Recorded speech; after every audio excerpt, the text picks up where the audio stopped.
All right, looks like we're Hey, live. Hey, you guys. hey, So, everybody. yep. So, and I, of course, have no idea because I'm co hosting today because Kim got called into work. So, she's a little blank box here on the screen. Um, and so I don't know. Oh, yeah, I guess I can see how many people we have. Usually I can't. But anyways, I hope everyone's having a wonderful day. How's it going? You two, are you doing good and having any interesting updates from last time? I'm doing great. We were talking before we went live, and I got a promotion, which was a wonderful thing. And we hired Awesome. somebody to fill my old position. So I've been working on training them. And so work has just been hectic. It's been kind of intense. And Yeah. we've been working on a couple of new releases. So it's just been really hectic. I've kind of neglected my channel a little bit during this I time. know. I know But how that goes. hey, Jeannie with an N, with two N's, Yay. Jeannie. She's, Awesome. Yeah, I yeah, know how so the neglecting the channel goes. I was kind of neglecting mine a little bit leading up to my daughter's wedding. And, you know, real life tends to take priority sometimes.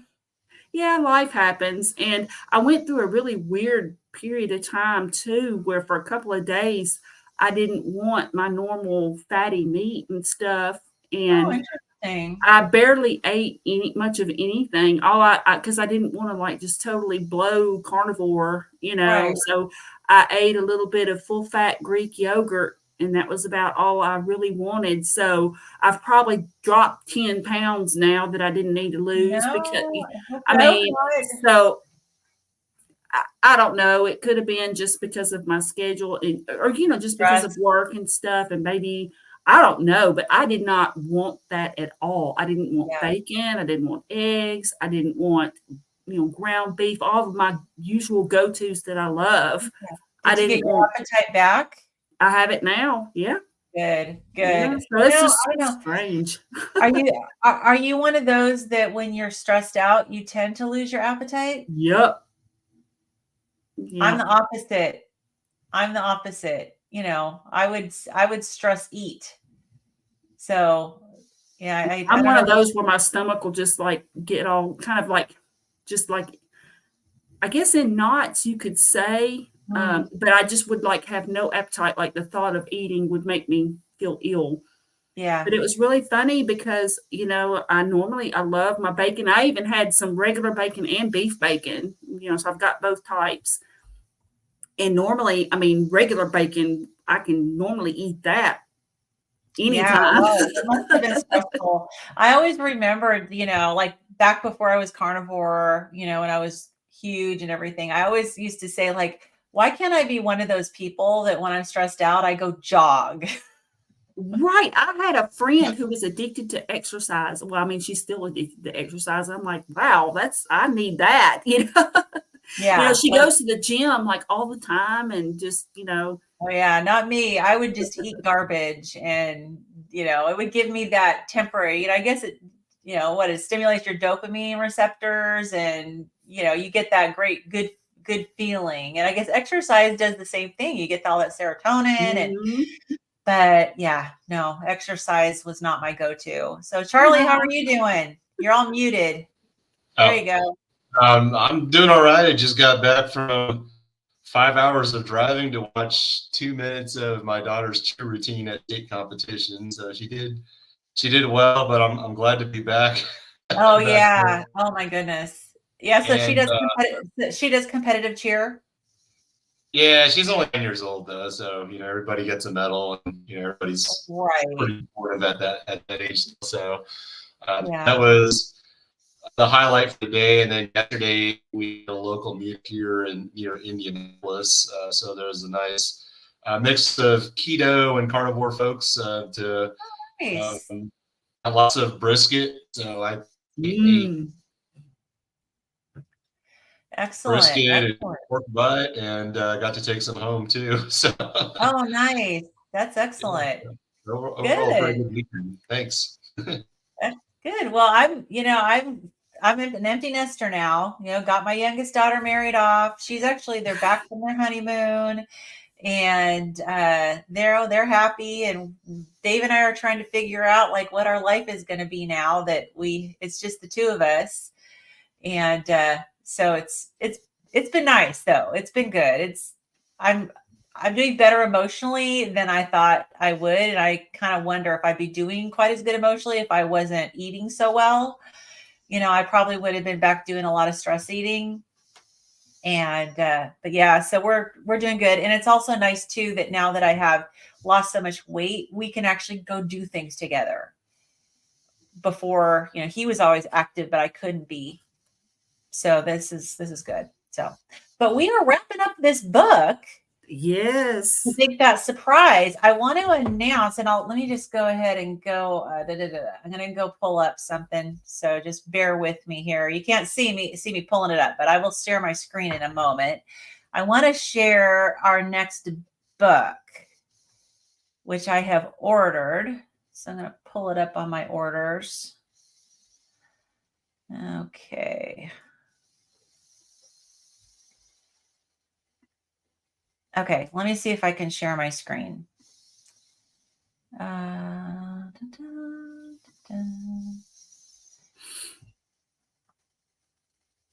Okay.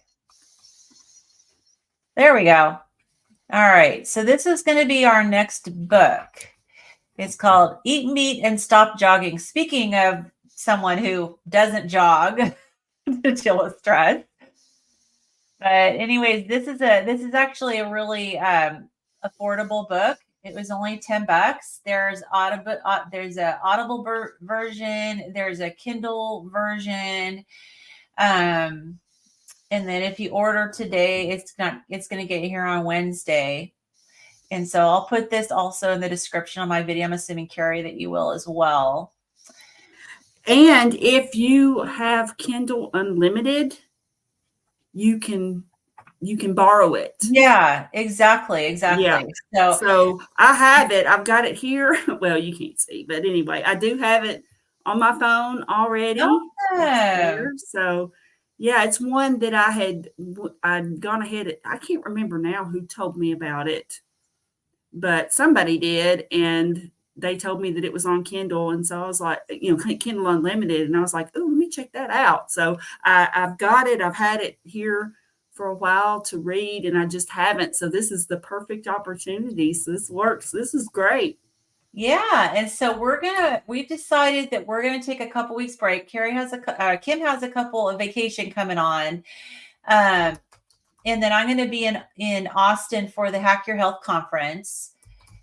And so that would mean that we would be picking up and starting this book on June the 9th, Sunday, June the 9th.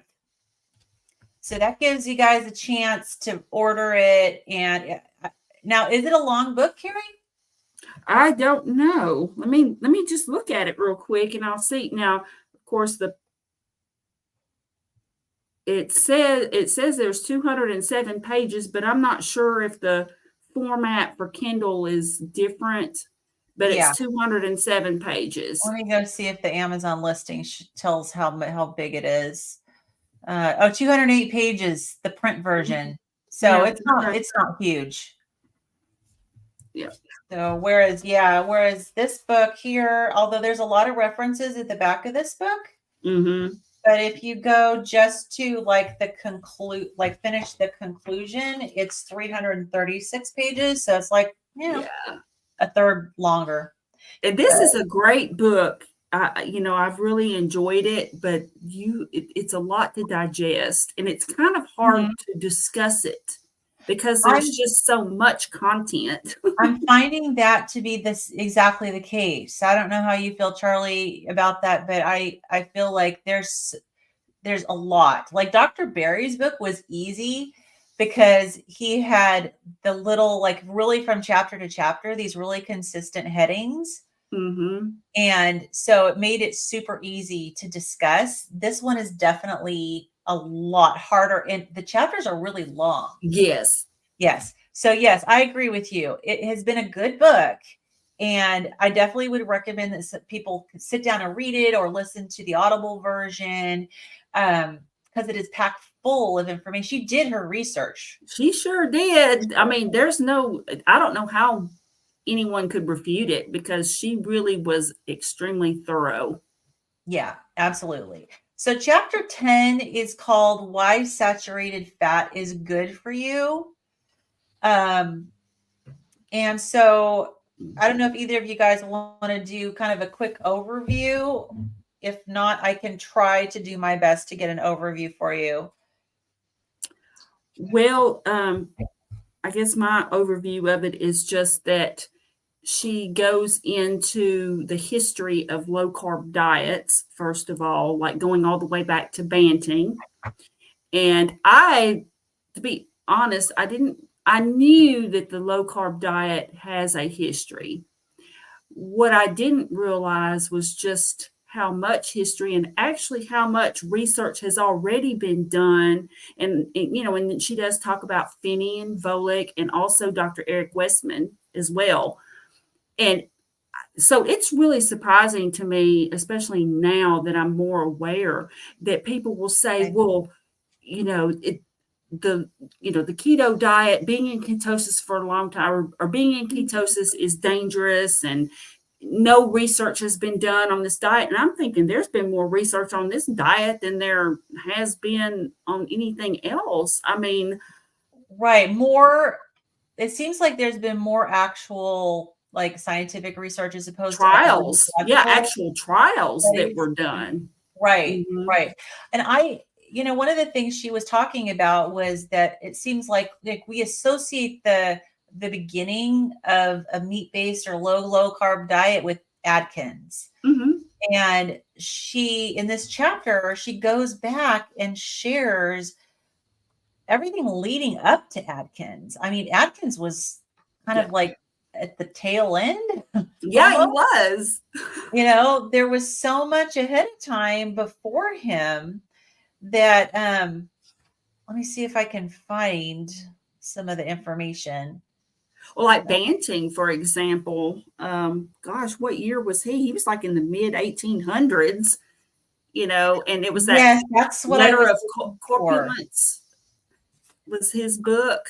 Yes. William Banting was 1863. It was a pamphlet that he was a retired London undertaker. And he had it says among the earliest and most famous reports of the low carbohydrate diet being employed for weight loss was a slim 1983 pamphlet by a retired London undertaker, William Banting. His Letter on Corpulence addressed to the public. That was the title. Mm-hmm. Yeah, and that was the Dr. Atkins diet revolution phenomenon of its kind. It sold 63,000 copies in Britain alone, and it had large circulations in France, Germany, and the United States as well. And do you know when they talk about going on a diet in the UK, it's frequently called Banting. So it's actually, I did not know a term that they use. Yeah.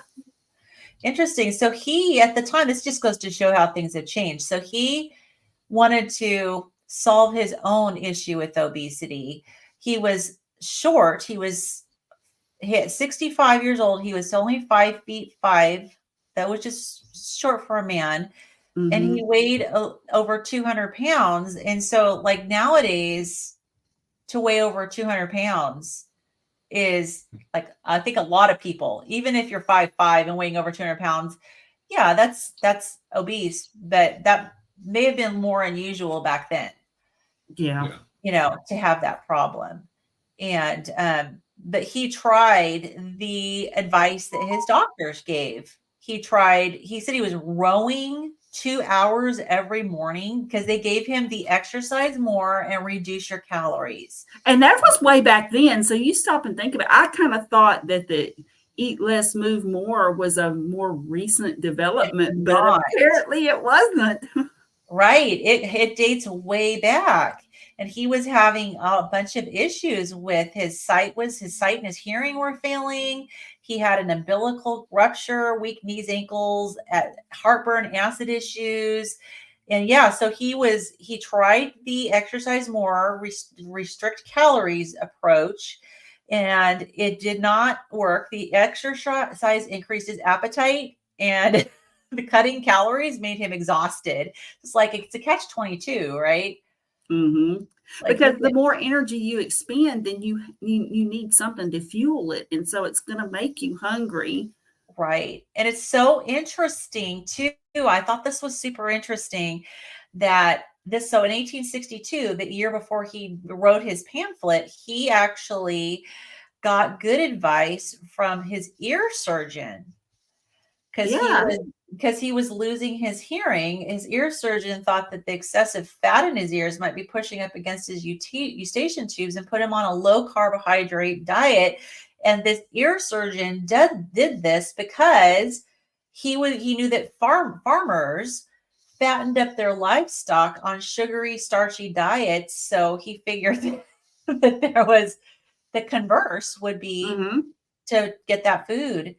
And he also was guessing that there was a link between obesity and diabetes. And so it mentions here that the diabetes was commonly treated in France by a diet free of carbohydrates. This was back in the 1800s. So, like, what happened? Ansel Keys. Ansel Keys happened. Ansel Keys happened.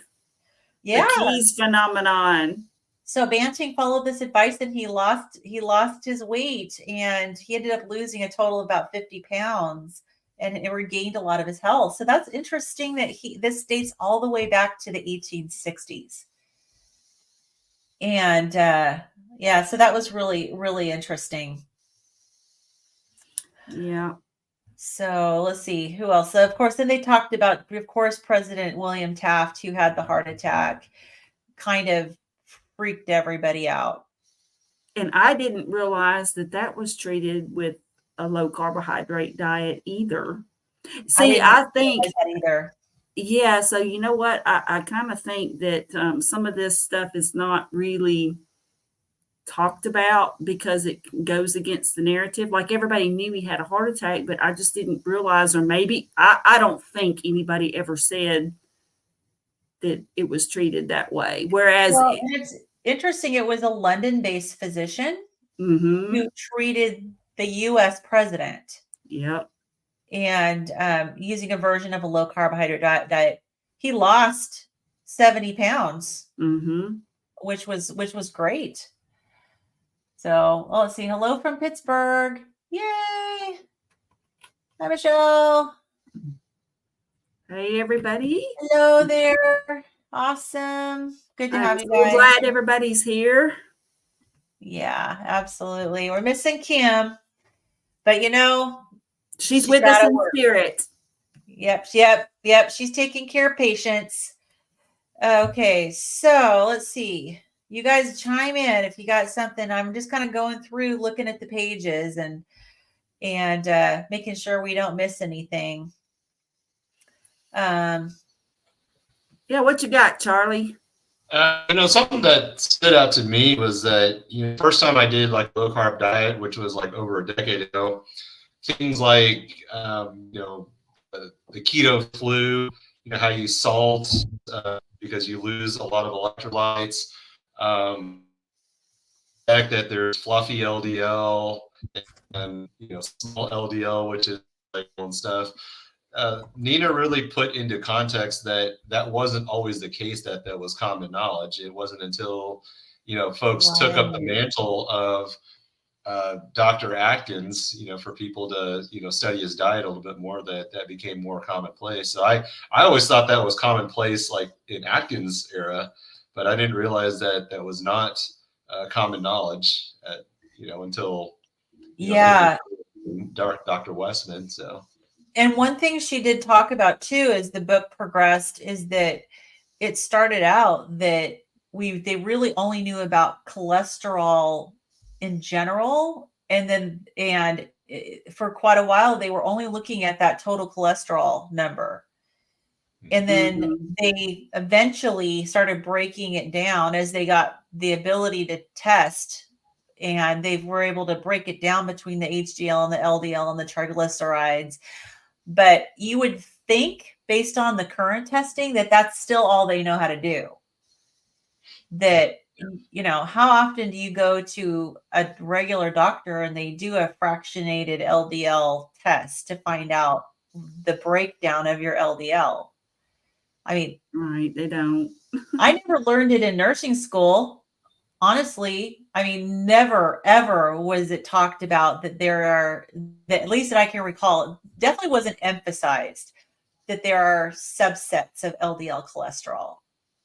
It was like, you look at your LDL cholesterol, here's the cutoff for prescribing a statin. And that was it. So let's see. Yeah, it gets confusing for me because, it started out that cholesterol was bad, and then it got nuanced to good cholesterol and bad cholesterol. And now with the subfractionation, it's like there's good cholesterol, good, bad cholesterol, and I don't know. I struggle keeping up with all of that. So I think there's actually, I just think that, well, and Dr. Westman actually talks about this. I watch his podcasts or his videos. He does a series about diabetes, and then he does another one about answering questions. And then, of course, he also does reaction videos too. And he talks about the fact that really it's just cholesterol, what it boils down to.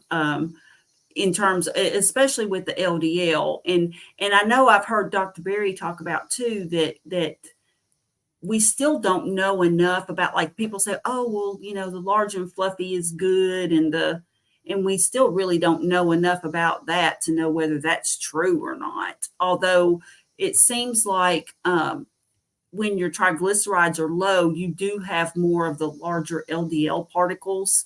So there is a relationship, an inverse relationship with that, but it's still. And that's been actually tested out.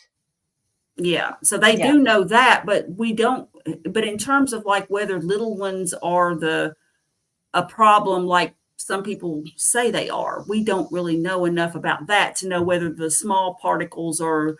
So I don't know. I think that there are people who are still holding on to some of that because they just don't want to let that hypothesis go. Like it's somehow LDL's fault still, and maybe it's not all LDL, but it could just be the little ones. And I don't know. I think the jury's out. I think there's still so much influence by the pharmaceutical industry Yeah. on this. I know they have the lobbyists, and I know that they do. I mean, it seems like their goal is to get everybody on a statin if they can. I mean, I'm hearing younger and younger people going on statins, and so it would be really nice if we could somehow solve that problem as far as the lobbyists, the pharmaceutical lobbies, and and the advertising on TV, which I think is horrible. That's disgusting. I mean, they won't let you advertise cigarettes anymore. Why are they advertising all these prescription drugs? Why aren't they just leaving it to the doctors to decide what you need, if you need anything at all?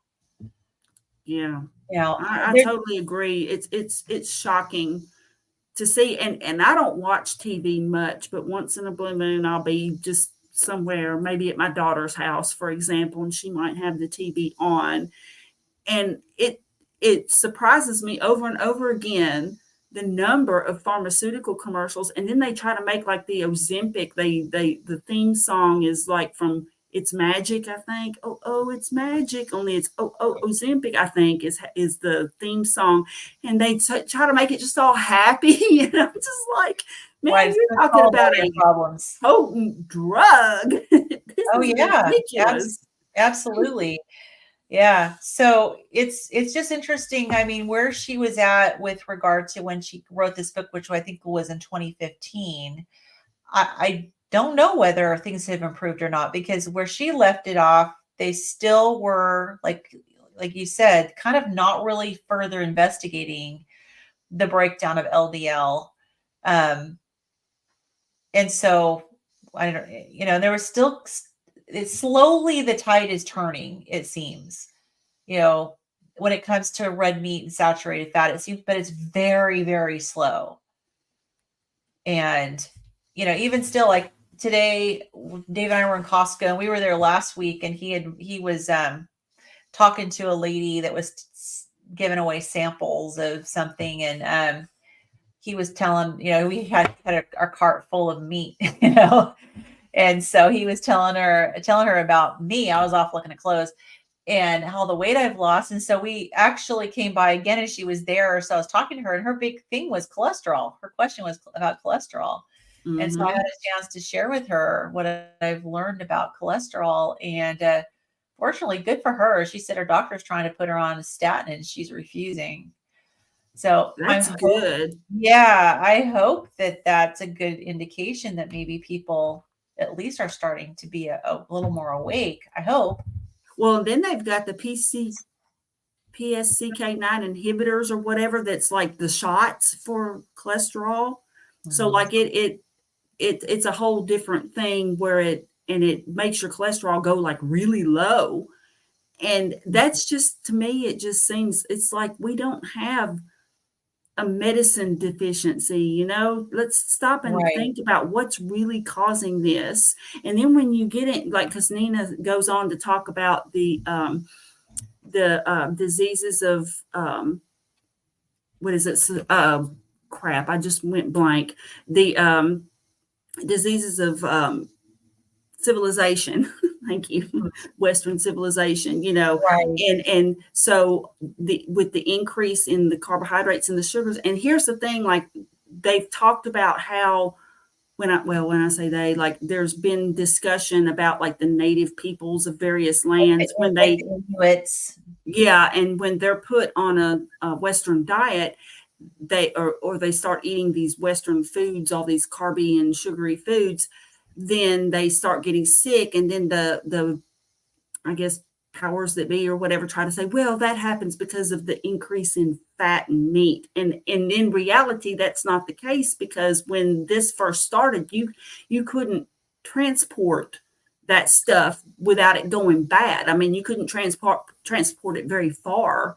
Right. So that argument is not very well. It's just they're grasping at straws, because when you look at really what it was all wheat-based things, and it was things that were non-perishable, that would have a long shelf life, that they would, the sugar and the wheat and the grains and all of that was what was really causing the problem. And when you start looking into that, it's like, let's look at, why would these be the diseases of Western civilization or modern civilization? And it's like, because we started just eating these recently, civilization. And so when you look at what we ate historically as people, as we evolved, it's like, we haven't been eating this stuff very long, and we're not adapted to it. Well, and the research they did with the Inuits are really, I don't know how you can refute it, because she talked about how it wasn't just like the Inuits went from eating the fatty meat, and the nose to tail, and to eating a Western diet. She said that not every Inuit community had access to the Western, the sugars and the flours, and what was it, molasses and white rice. Those were like the four staples that they got. So it was like they could compare the Inuit communities who got those Western foods versus the Inuit communities where the trade didn't reach them. And they stuck with their original diet. So I hadn't realized, like when I've been reading in other books before where they talked about the Inuits, I did not realize that there was like a concurrent control group going on. It sounded to me like it was like, okay, up to this year, the Inuits ate their ancestral diet. And then as of this year, they ate Western. Well, that wasn't the case. Right. There was a crossover, and there was a control group there that they could compare it to, and they were able to see the health differences, which were definitely very profound. And so, that was really kind of one thing that I was like, oh, I didn't realize that when I read that part. I didn't either. Yeah. But they also were looking at one thing I thought was interesting was the researchers that were talking about, they realized that obesity was a metabolic disease. Mm-hmm. The fat tissue, and she said our fat tissue is not some inert dead zone, but rather a hive of metabolic and hormonal activity. I thought that was really interesting because honestly, I hadn't really thought about that before. That the fat tissue, there's a lot going on. Yeah, I mean, we got hints of that from Dr. Fung's book, I think, but the way it was demonstrated, or the way she talked about it and presented it in this book, I'm like, oh, so I kind of knew a little bit just based on what we'd learned from Dr. Fung before, Yeah. that yes, it is hormonal and stuff, but the way that she talked about it, like in terms of just things that are happening internally within the fat itself, the processes and things going on in there. Well, one thing I learned, and I went to a meetup last week, a local meetup with, Coach Rose AJ, Carnivore Girl for Life. She's got a channel and she's been online. She's local to me.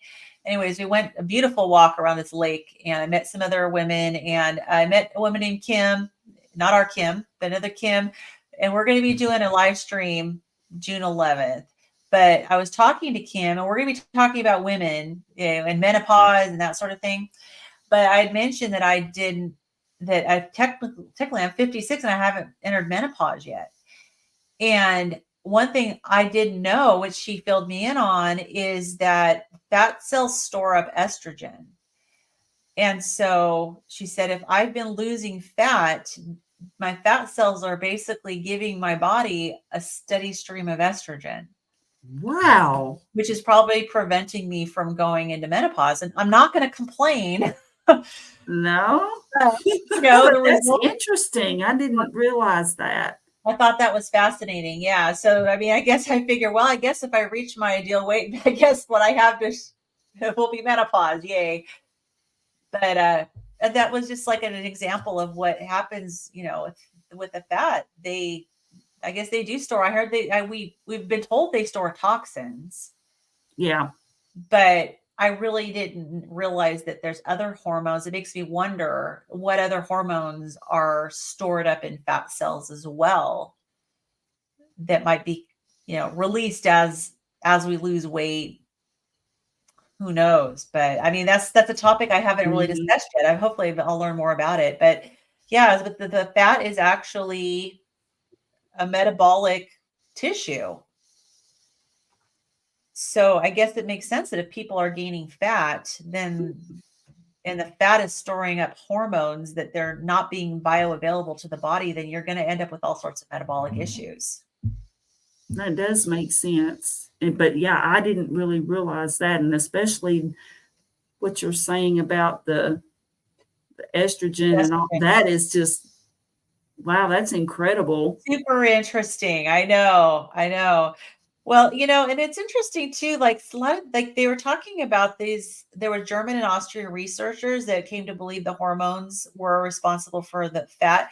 And it's interesting because it's like they just took a look around and they made some they came up with a logical hypothesis. They just looked to see that after, like, women that are pregnant, postmenopausal women gain weight, adolescent girls gain fat, adolescent boys gain muscles, they go into puberty. So they're like making these connections between the hormonal changes in the body and the gaining of fat and muscle. And it just made sense that there was a connection with hormones and weight gain. Yeah, and it makes sense if there's a connection too, like with children, and then like when you're becoming an adolescent and how they grow, they have these growth spurts and stuff. So the hormones are controlling that. So it stands to reason that there would also be hormones controlling, the putting on of fat cells too, and growing this way instead of up. Right. Well, going out instead of up. There's been a problem with early puberty. Yep. And I mean, this has been something, and I honestly don't know how long it's been going on, but I see it seems like it's getting worse and worse. I'm hearing about like 8-year-old girls starting their periods. Yep. So it has to be our diet and all of these horrible things that we're putting in our kids, because that's not normal, No. you know. So, all right. It's like we invoke, calories in, calories out to explain weight loss, except puberty, menopause, all these other key life events, right? So all these exceptions, right? Right. The black swans. So it's impressive when there's researchers or doctors that actually take note of it. And go, maybe we don't have it all right. So, alrighty, let's see here. So yeah, so Keys kind of came on, and it seemed like for a while things were going in the right direction. And then Ansel Keys showed up. Well, him, and then also, and she didn't really mention it, or if she did, I didn't see it, but I know Gary Taubes did mention it when he was talking about this time period in his book is too, that after World War II, it was like any of the German, any research that was done by them was kind of ignored or whatever, just as a part of the whole consequence of the Second World War. And that, of course, that was to our detriment. But I think that was a part of it too, and the research just wasn't communicated over here. It just wasn't. And if anybody knew about it, that nobody could really get it into the forefront, because then when we had the Keys effect, and suddenly no other viewpoints were accepted. Anybody who had wanted to explore other hypotheses, they were just shoved to the side. Right. And she did mention it. She said that in World War II had scattered the German and Austrian scientists along with their ideas. Yeah. Yeah. And that their early research began to become an alternative hypothesis for obesity, and that it was lost. So I guess, there was a big gap there. And then of course, like you said, Ansel Keys showed up. And what struck me as odd, though, they were talking about Atkins, and she was talking about Atkins and how she had interviewed someone and said that part of the issue with him was that he was contentious and kind of cantankerous.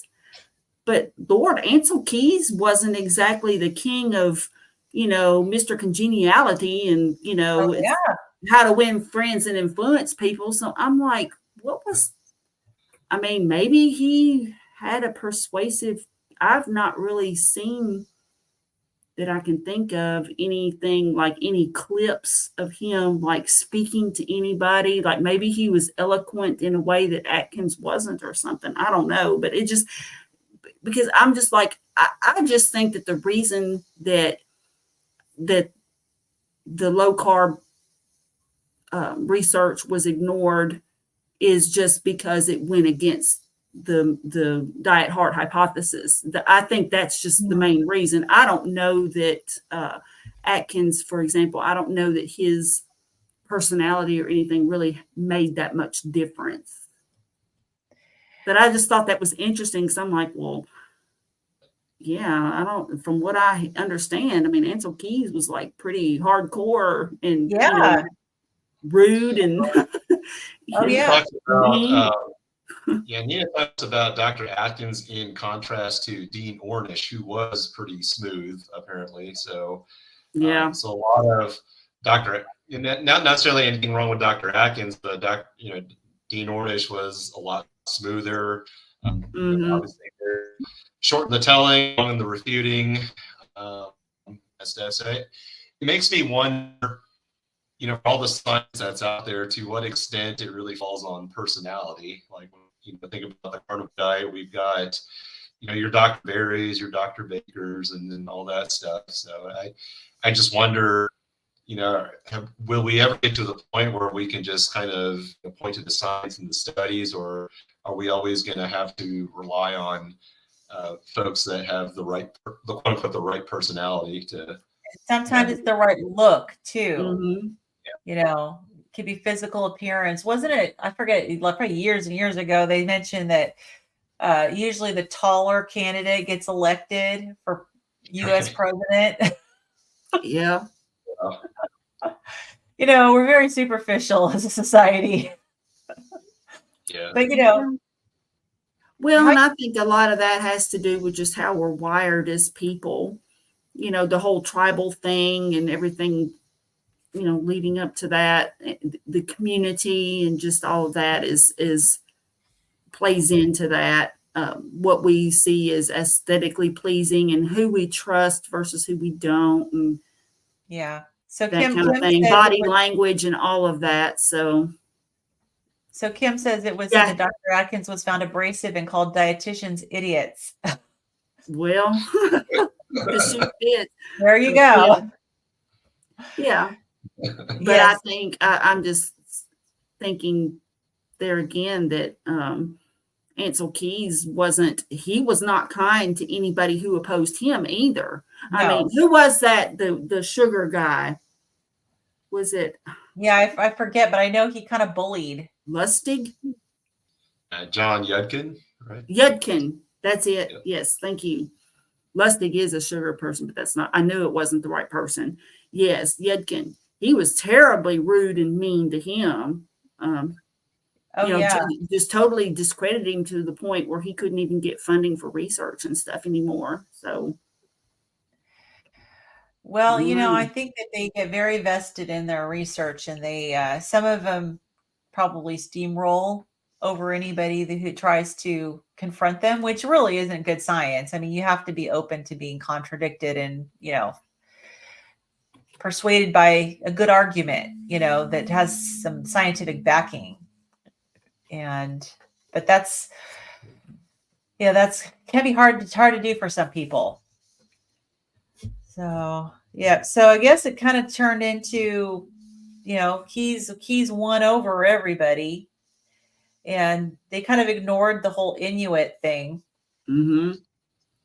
And, even though they really didn't have any problems with their, like, even hypertension,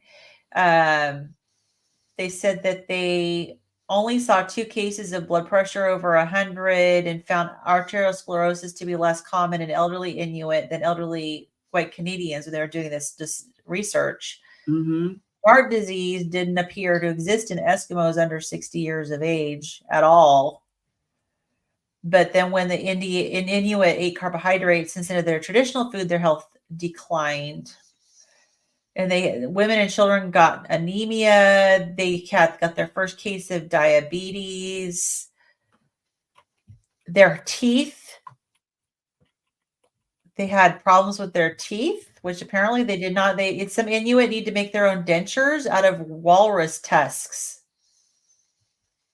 because they even had problems with their teeth from changing their diet, which is interesting. I've heard people talk about in the carnivore diet, their teeth get better. Yeah, I can attest to that.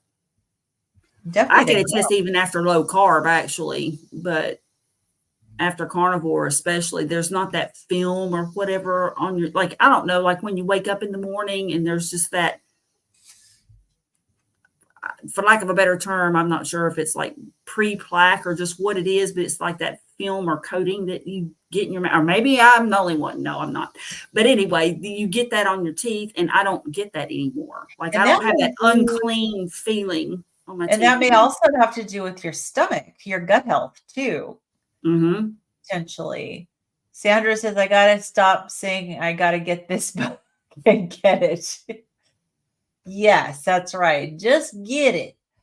Now it's very good. It's got a lot of information in it. Let's see here. There's so much information in here. I know. Something about Finney and Volek. So they said together they brought a fresh approach to studying nutrition rather than seeing a high-fat diet as a way to lose weight. heart disease. They were more interested in diet as a means of attaining peak physical performance. So I was thinking about that in relation to, there's a lot of stories where people lose a bunch of weight, right? But they're taking it in a different direction. And it just made me think, Lynn, I know you're working on the Healing Humanity thing. Yeah. And, there's probably going to be stories outside of, just the usual, hey, I lost a bunch of weight. That Most of them. Yeah, Most of them are going to be outside of weight loss. Yeah. Mm-hmm. Yeah, that makes it, I don't know, more interesting, more palatable, because I'm always blown away by all these stories of people, like your own with the SIRS, but other people with, mental issues or, cancer, anorexia, the variety of things that is all related to food is just astounding, because it's going to blow people away when this documentary comes out, because anyone who thinks that it's going to be just for people who want to lose weight, they're going to be shocked, because most of the people on there are okay, yeah, maybe they lost weight, but that wasn't the reason why they did it. And some profound, unbelievable diseases that are being reversed. It's going to blow people away for sure. And quite a variety, including mental health. Mm-hmm. Yeah. So yeah, it's definitely not, it's a diet as far as it's a way of eating, but so many people go on to this way of eating for reasons other than weight loss. Yeah. It's considered kind of an extreme way of eating. And so a lot of times people have to be kind of desperate. They have to be miserable, and they have to have lost hope and don't know, and kind of at their wit's end. Well, and then you think about this too. It's like after a while, you just get to the point where the conventional medicine, the advice that they give, well-meaning though it may be, it doesn't work. And so you're just like grasping at straws at that point. You're like, I'll try anything. I mean, gosh, if you've got cancer, it's like, yeah, I'll try this because I'm desperate and I want to live. I mean, it's a life or death thing. And what's stunning is just all of the stories that are coming out about that. But what I didn't realize is that way back in 1924, Nina talks about, I don't know, I don't have the name in front of me of who wrote the book, but there was a researcher who was looking into cancer and like the causes of, and basically it was the Western, the diet of civilization that was causing that he determined through his work and research that caused cancer. And this was in 1924. So 100 years ago, this year, that theory was out there, but somehow it all got suppressed. And that's crazy. I know. Yeah. So, well, I always just feel like you just follow the money. And it's sad that should be the case in healthcare. Yeah. And this is the thing. You don't want to, when I say you, I mean one, doesn't want to sound like this conspiracy theorist and, tinfoil hat wearing kind of person. And as I've gotten older and just seen more and more, I mean, I've been doing low carb since 2014. Well, late 2014, and then gradually working into keto in 2015. So I started my quest, but it's like, as I've gotten older and I've seen the improvements in my health, and like, gosh, it's amazing. Just I'm 58 years old and I don't feel it. And I have friends who are, in such poor health. And it's like, I used to think, oh, that sounds so cynical and, like a fantasy, like somebody's just, coming up with stuff to think that there would be this follow the money. But the more I've seen, the more I'm leaning toward that. Yeah. Well, and I've never thought that like 80 years ago, there was a group of people in a room saying, how can we make America as unhealthy as possible? No, I don't think so either. I don't think that's the case. But at some point when you go decades and you can see that America is getting healthier, less and less healthy, disease rates are going up and up and up, but yet they, like she's talked about, the people who want to research alternatives don't get grant funding.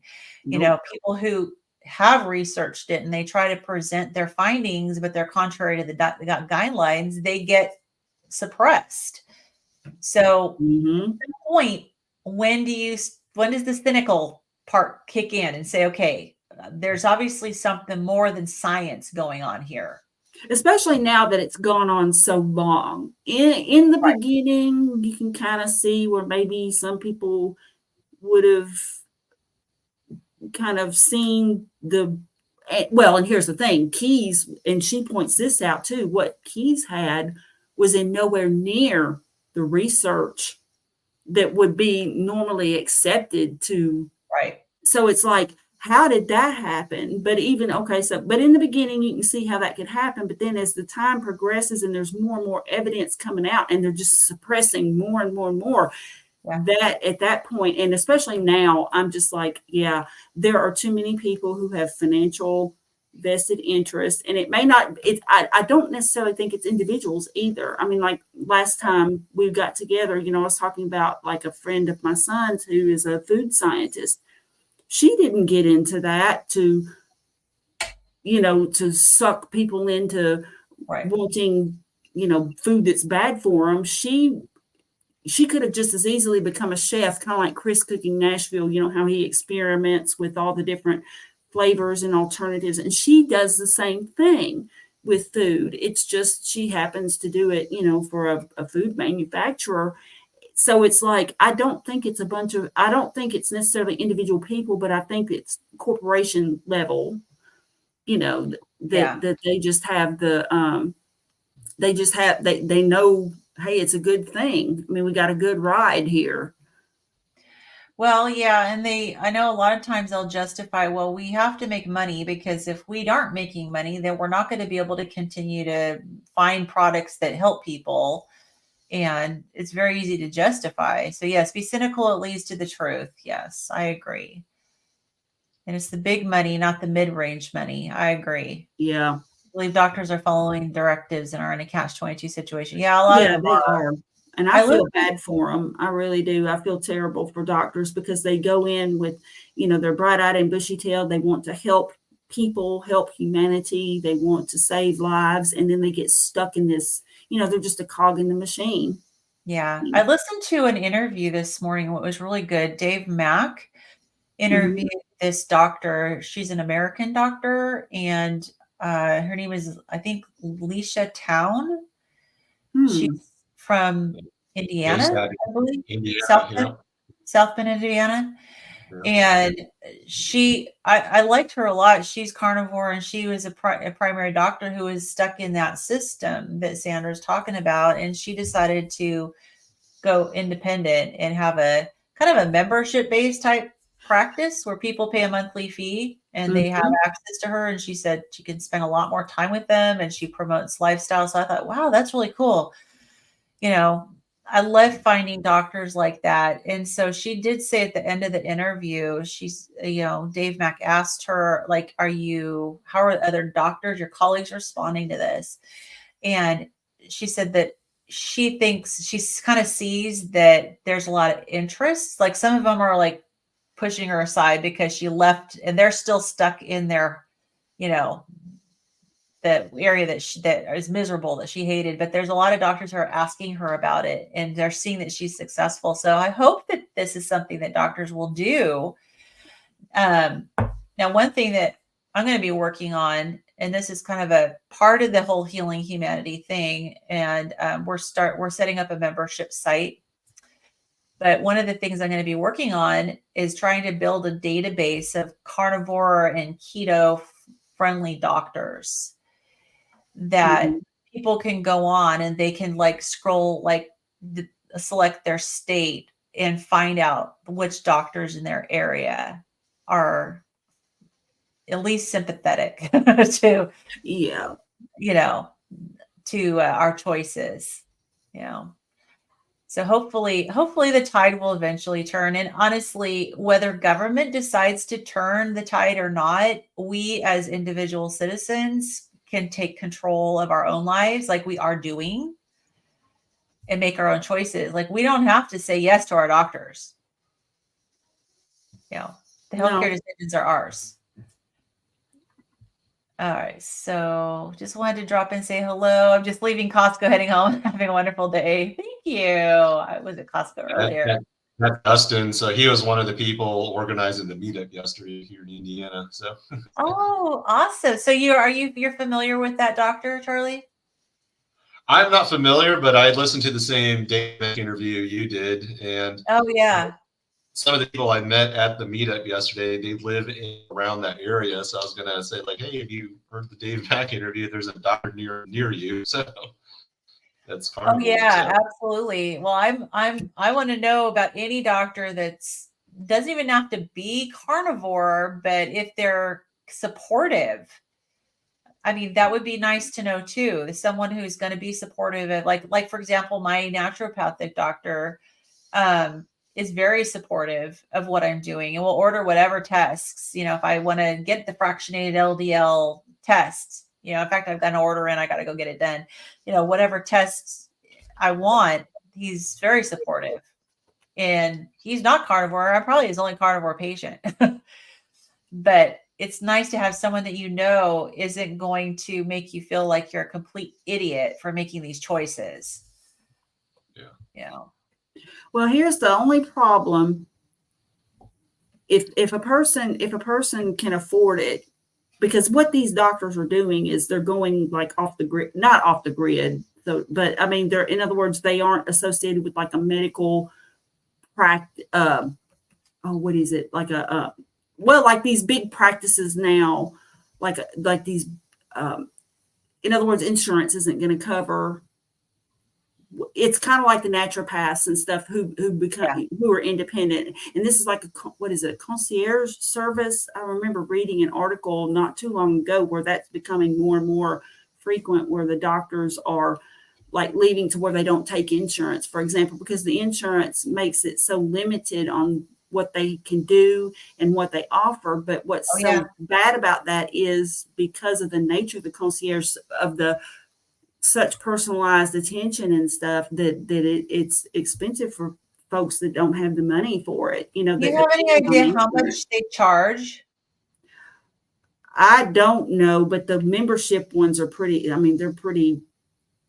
Gosh, I don't have a number. No, I was thinking it was, but I mean, from what I understand, it's expensive. Yeah, I mean, it would be interesting to know how much the pricing is, and see how, because I mean, you figure we pay a cable bill, right? A lot of people have subscriptions to Hulu and Netflix and Amazon Prime, and we have gym memberships. And I mean, think about all the different memberships that people have and how many of those are promoting things that aren't healthy. I mean, maybe it's a matter of just kind of prioritizing and say, well, maybe I don't need to be all constantly watching television with all of these drug commercials, and instead put a little bit of investment money into seeing a doctor that's actually going to be really helpful and beneficial. Yeah, I mean, to me, it would be worth it. I mean, if I had to, I would pay it, I believe. I mean, unless it was just like, I don't know, $1,000 a month or something, I wouldn't. But, I mean, but I would definitely, if like right now, my doctor is just like, I mean, they don't really talk about diet or anything really. I mean, the big thing is just the, my high LDL, which he doesn't even nag me about that. I mean, I think it's more about ticking the box because he knows how healthy I am in other ways. And I have a 0 CAC score. Now, so I was able to, have that for my record too. So I think, so I'm cool now. And my brother has a doctor who is friendly toward like low carb, and even he knows about carnivore. Like he had a conversation with my brother about the carnivore diet. Well, I you'll think have my to brother send is me. You'll have to in. send me the information about these doctors. Like, I want to know. They don't all. I want to know who the doctors are out there that are being supportive, whether they're carnivore or they're not carnivore. If they're supportive, it would be great to know. And eventually, I'm going to reach out to these doctors and see if I could put them in a directory. And because I just feel like so many people ask, and not everybody can go see Dr. Barry, right? Right. He can only handle so many patients. Well, Dr. Barry isn't taking new patients either. Right. I mean, he just has a very small practice of people that he's been seeing for years, and so he doesn't. He doesn't have a traditional clinic anymore. So we need to find the doctors out there that aren't, on the YouTube, but they're practicing what everybody's preaching. Mm-hmm. And get them into a database so that everybody out there who's looking for a carnivore friendly doctor can find one and not have to keep fighting with these doctors who are trying to throw statins at them. Yeah. So, okay. So what time is it? All right. So we should probably move on. We've got Gary Taubes. She did bring up Gary Taubes. Let me see. Oh, hang on. I got to see this comment here. I'm on day 41 of carnivore. I may lie to my PCP and just say I'm eating healthy, which your PCP will assume that you are on a vegetarian diet if you say that. I don't want to lecture. I've lost about 15 pounds. Well, the longer you go on this diet, often the less you even need your doctor. But I mean, I would definitely, at some point you're probably going to have to say something, but be really strong and, keep watching all these doctors and have the answers to the questions. Like if the doctor's like your LDL, oh my gosh, have the answers to them. And, when even my naturopathic doctor said something about my LDL because it came up a little high and he wasn't super alarmed, but I just said, I'm not bothered by it at all. I'm not worried about it. Mm-hmm. Like, okay, So you never know how your doctor's going to respond. And honestly, if your doctor absolutely just bashes you for eating carnivore, that might be an indication that you need a different doctor. Yeah. I remember Dr. Barry said that if you can't find a low carb or keto friendly doctor, next best thing is a young doctor because they're not as set in their beliefs, I guess. So like I have slightly elevated cholesterol, and my doctor, I don't think he's like low carb or anything, but he's not worried about it just because he says, when people are losing weight, they tend to get their LDL increased. Yeah, but he sorry, said, my dog's barking. But he said that, if whenever I'm at a stable weight for a long time and the LDL continues to increase, he would order like a CT angiogram to see if I actually have any heart issues. And I think that actually seems like a pretty reasonable step, before prescribing pills to before demonstrating I have something wrong. So. But I would definitely do a fractionated LDL. Yeah, I think that's gonna be what I'm gonna do next time I go up for lab work, just to confirm. Yeah. But even if the LDL stays high based on everything we're reading, that's fine. As long as your triglycerides are low and you have a decent HDL, the LDL being high, is probably not that big of a deal. You maybe get a coronary artery calcium score, find out where you're at with that. Man, you talk about being nervous. I was so scared of those results. I was like, what in the world was I thinking? I'm gonna mute myself and go get my dog because he's barking his head off. You guys maybe talk about the section on Gary Taubes. I'll be back. Well, basically, she was talking about Gary Taubes coming on the scene. And the thing about Gary Taubes is he was a science writer and was accustomed to seeing how science is performed in other areas than nutritional science. And so he was very disturbed about what was considered being science when it comes to the diet heart hypothesis, for example. So, and he was very just critical with good reason, because those standards that were used in nutritional science would have been laughed out of any other area of science.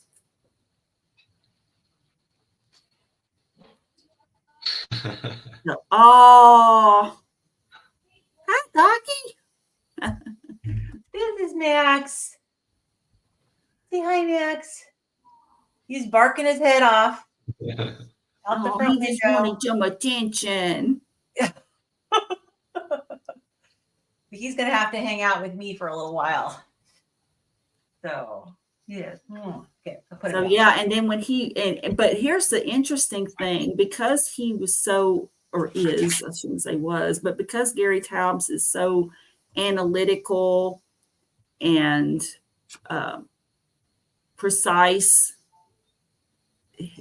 some of the viewpoints were starting to get some recognition suddenly. So it was like, until he came on the scene, they really didn't take any of this, like there might be another way, or any criticism of the diet heart hypothesis wasn't taken seriously. But then he came along and actually broke down, what was wrong with the science, and actually mentioned trials and things that were actually performed that really debunked the diet heart hypothesis. Well, he And did a so meta-analysis of all the studies, Mhm.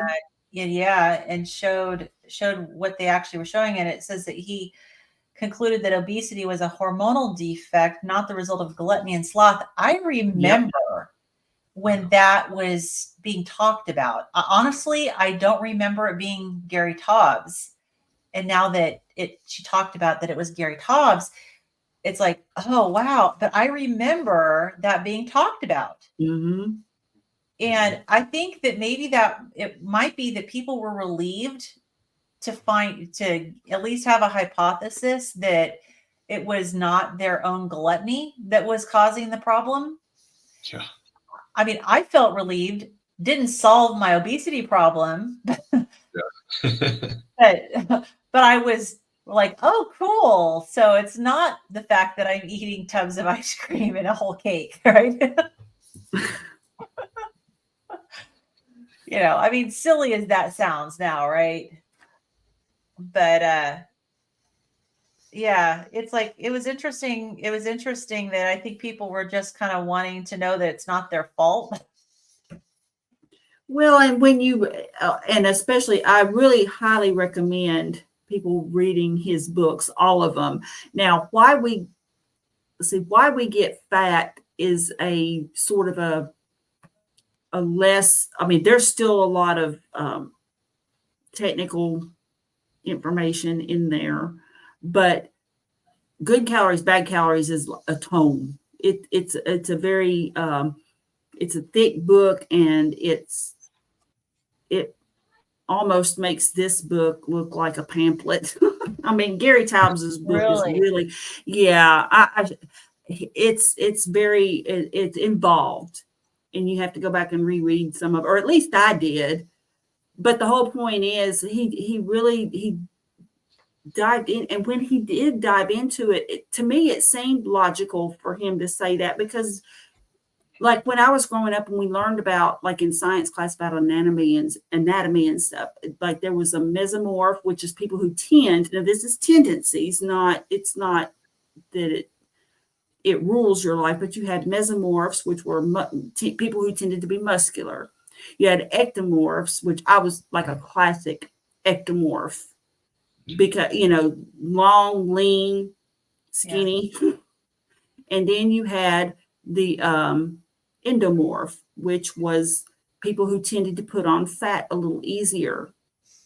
So that's me. It's like those body types, as time progressed, like into the 80s and then 90s, it was more like, well, you're just a lazy slob or just whatever, because you don't, you just need to exercise, move more. and it's your fault. You're a glutton, whatever. But like, just like with people who have trouble losing weight, I have trouble gaining it. Right. And I think most people fall like somewhere in the middle, like they might tend toward one or another, but it's not like, I don't think there's that many true, like you're just 100% pure endomorph or you're a pure ectomorph, although I'm thinking that I'm probably pretty close to being a pure ectomorph. But it's the whole point that hormones and that just people are born with these tendencies, and to blame it on somebody, you can't help it no more than, and he mentions this in his book about no more than you can help your height. Right. You just can't, you can't change that tendency or that feature about yourself. There are some things like in terms of the weight that you can do, and he talks about the low carb diet and all of that. But I just think that it's terrible to blame the person. That's just awful. It's the food. And I think that it's easy to fall into the trap of saying, well, I thought like this before, like, okay, well, there's people who can eat all the garbage and they don't gain weight, and they can eat whatever they want. And I eat that stuff and I gain weight. Like I could just practically walk by and smell it and I gain weight. But I think that that's when we're only looking at the effects of the bad food from a weight perspective. Mm-hmm. There's a lot more that it affects your body than just your weight. And diabetics can be thin. Now it's rarer that a type 2 diabetic is thin. And eventually, especially if they start taking insulin, they're gonna gain weight. Like my mother was real slim, not as skinny as me, but I mean, she was real slim. And then once she became diabetic, and especially after she started on that insulin, I mean, the weight just like, she just like, but it was more and more insulin. And I mean, toward the end, I mean, she was on 2 different types. Right. Which just goes to show the connection. Like when we read Dr. Young's book, the connection between insulin and obesity, but the food, so for me, maybe the food's going to lead to obesity and I get joint pain and other issues, but somebody else may end up with heart disease. They may end up with cancer, diabetes. Like I never got diabetes. I was pre-diabetic, but I never got diabetes, but it's like it affects each person individually. And, I think you're right. There are the body types. But do you think, speaking of Dr. Fung, I remember listening in on a podcast where he was kind of saying that like the Ozempic drugs out there, I mean, that's a tacit admission that it's not just about the calories, right? Because that's the hormonal drug or two that's doing it. Because, someone taking Ozempic, they're burning 5,000 more calories than they were, but their proportion of hormones is a lot different. That helps them, weigh or stop cravings and stuff like that. So I wonder if maybe the success of these weight loss drugs might be kind of a tipping point that it's not just about the calories. Well, I hope so. And it's interesting that you brought that up, because I remember when I was seeing, a bariatric clinic and was supposed to get a gastric sleeve surgery, of course, gained weight on their diet, but they had put me on phentermine and I lost like 50 pounds on the phentermine. And after that happened, it was like, I was even more convinced that the surgery wasn't the answer, because I was like, if a pill can change something in my body so that I lose weight, then why do I need surgery? Like, why is the solution removing 80% of my stomach? Obviously, the source of the problem isn't the size of my stomach. It's something else. And you'd think that would be really clear to people now, that there's something else going on. And I mean, maybe it's just up to us to help connect the dots. And I think doctors are helping, that's for sure, with all of their YouTube channels and the books they're writing. So, all right, what time is it? All right, we should probably start wrapping things up. Is there more that you guys want to discuss as far as this wrapping this book up? What you got, Charlie? Or anything we missed that would be helpful? She was talking about Krauss and how I think we sort of talked about it with the LDL subfractions a little bit, but he was still kind of an insider that was working with Taubes to, I don't know, kind of change the narrative a little bit. Taubes also, in his good calories, bad calories, he kind of talks about that, sugar isn't merely an empty calorie, but is actively, could be detrimental for a lot of folks, especially if they're on their way to type 2 diabetes, essentially. So Right. that was there. And I don't know. I remember reading his book, Good Calories, Bad Calories, a long time ago. And, just kind of coming away thinking that, well, all my previous attempts at dieting and failing, maybe it wasn't my fault. Maybe it was doing my best to follow bad advice. So that was I remember it was kind of liberating. The first time I was doing low carb over a decade ago. So yeah. Well, yeah, I mean, I found Gary Taubes in the early part of my journey, and I was just, of course, this was like Tom McNaughton. There was a lot of people who had blogs back then, so it wasn't so much like on YouTube. I didn't really watch YouTube at all back then, but it was all these blogs and people talking about it. And so like Nina Teicholz had a website and all these people, and I would just devour the information, and it was just so enlightening to me. And a part of me kind of knew it, but like in the sense about the diabetes, just because of my own experience with gestational diabetes, and then my grandfather, which his was managed by diet. Of course, this was in the 60s and 70s before all of it really just totally went topsy-turvy. So, but then when I saw all of this, and it's just like, this is it. And I'm kind of shocked. Of course, it's been, gosh, I guess going on 10 years now since I started my journey, started reading up on all this. And it's kind of been surprising to me that it's taken this long, but I truly believe that there's a strong undercurrent now. I believe that it's starting to get out there, and people are starting to question. They're not just accepting what they're told. They're getting out there and finding out information for themselves about various subjects, not just this. Yeah. But I think there is a big awakening taking place where people are just like, the way we've done it all this time has not worked. And, like you were saying, Lynn, it's just getting worse. People's health is getting worse. Diabetes, the average weight now, even children, and something isn't right. And so they're looking into it. Why all these illnesses? And there's definitely an uptick in interest. I did, and my eyes are burning. I got allergies, but there's an uptick in interest. I know when I did the review of Georgia Eads' book with Carrie on Homestead How, I brought up a chart that I did. Sorry, I looked up Google Trends, and it kind of overlaid searches on Google for vegan diet, vegetarian diet, and carnivore diet. And the vegan and vegetarian diet graphs have taken a downward trend over the last several years. And the carnivore diet, at the same time, carnivore diet has gone way up. People are searching. Sorry. Oh, man, there's something in the air that's just killing my eyes. Sorry. Oh, it's fine.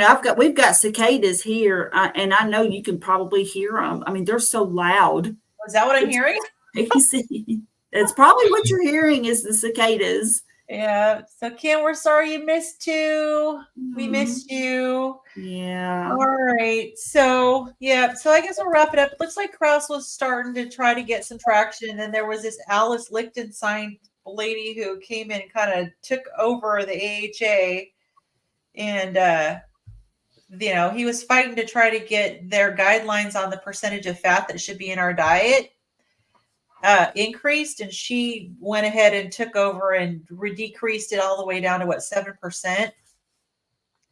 So she's so this says he lost the battle basically. Yeah, which is unfortunate, but hopefully things will change. So All right, you guys, I'm going to go again and show you, for those of you who came on after we started, I'm going to show you our next book again. This is the Amazon listing. It's called Eat Meat and Stop Jogging.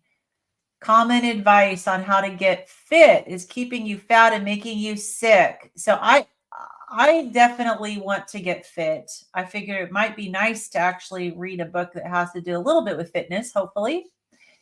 And this is a nutrition and fitness expert, Mike Sheraton, who wrote this book. It says he uncovers everything that's wrong with fat loss and exercise advice, which is, I think, is going to be interesting. It's a little bit of a different, approach that we're going to be reading here. Not really a different approach, but a different topic, fitness. Again, $9.99 for the paperback. There's an audio and there is a Kindle version, and it gets to you pretty quickly. And I think I downloaded it a little while back, but I believe it is free on Kindle Unlimited. So if you're a member of Kindle Unlimited, you can borrow it. Excellent. So check into that. I don't think it's very. Yeah, it says Kindle Unlimited up above where it says paperback. If you look up at the top there, so it's still on Kindle Unlimited. And it says or 99 cents, and you earn 6 points to buy. Yeah, so you can buy it, or I may just buy it. I don't know, but I mean, I did borrow it when someone recommended it, so this is awesome.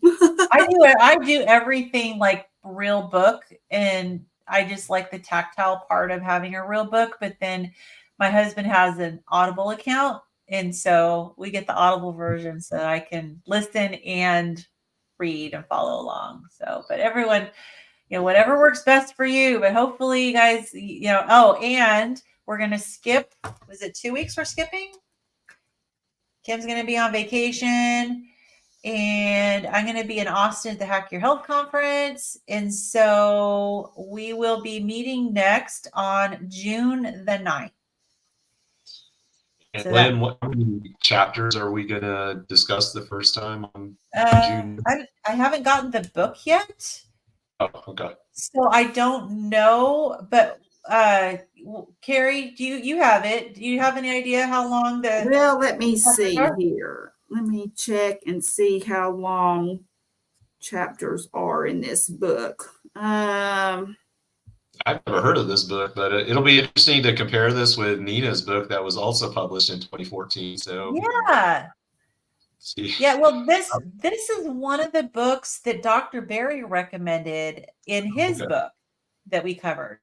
Okay. So yeah, so I figured, it's kind of weird how this is coming up. Let me look at the contents and see no. There's 207 total pages, and the way that it's laid out, and I wish I could show you, but I don't think I can.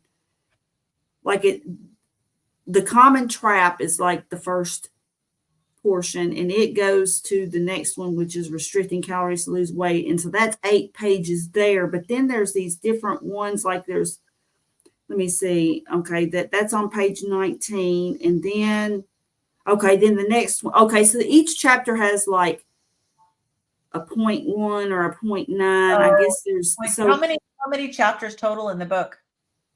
So there are, let's see, 1, 2, 3, 4, 5, 6, 7, 8, 9, 10, 11. So there's 11 chapters. So why don't we do the first 2 just to see? Yeah, we can do the first 2. It doesn't sound like they're super long.